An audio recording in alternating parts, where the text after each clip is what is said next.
Good morning, South Rock. Welcome to week 11 of the story, where we begin talking about King David. Arguably, actually I would say not arguably, definitively, the most important person in the nation of Israel until Jesus. He unifies them in a way that no other king will or can. He leads them into battles like no other king will or can. And he does things that are borderline unbelievable. And today, what I want to talk to you about is one of those unbelievable things, the killing of a giant. Now, if you have been in church your whole life, you've heard this story your whole life. It might have even been flannel graphed, or painted on a wall. You've seen it in children's Bibles. You've seen drawings of it. It's David, this kid, killing a massive, huge warrior known as Goliath.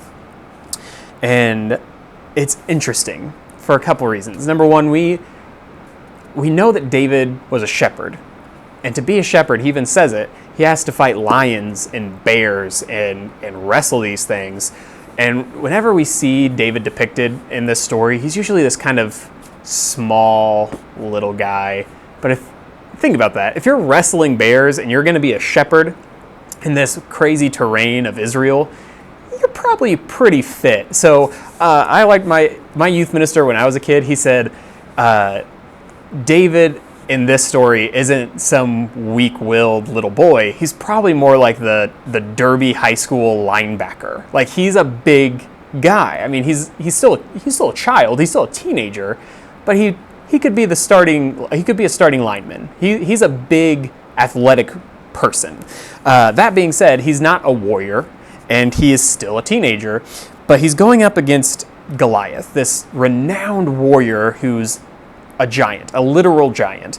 And I just love what he says. He's not going up for pride. He's not going to fight for anything other than he sees his comrades. He sees his fellow brothers in arms. He sees Israelites fleeing and cowering before this, what he calls this uncircumcised Philistine, this person that does not believe in God whatsoever, especially the God of Israel.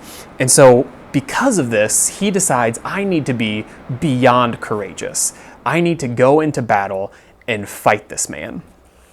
So he tries on some armor. It doesn't fit him. And he says, I've fought lions and bears with just a tunic and a slingshot, so that's what I'm going to do, because God will deliver this man to me in the same way.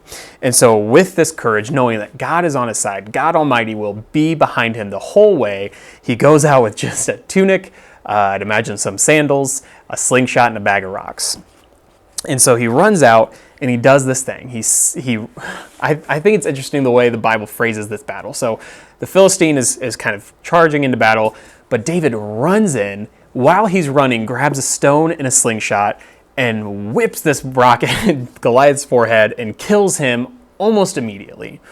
Now, plenty of scientific research has gone into this, and a shepherd of this time with a slingshot would probably be, number one, deadly accurate.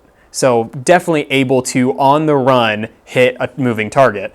And number two, would have so much force, he would definitely be able to kill the person as well, or kill the thing as well. So this is 100% accurate, and David is sprinting towards Goliath, whips a stone at him, and kills him. And because of this, the Philistines are afraid and run away. Now, I know many of us know this story. The one part I do want to mention, the part that's never in any children's book, is the part where David then beheads Goliath. Well worth mentioning, personally, I think.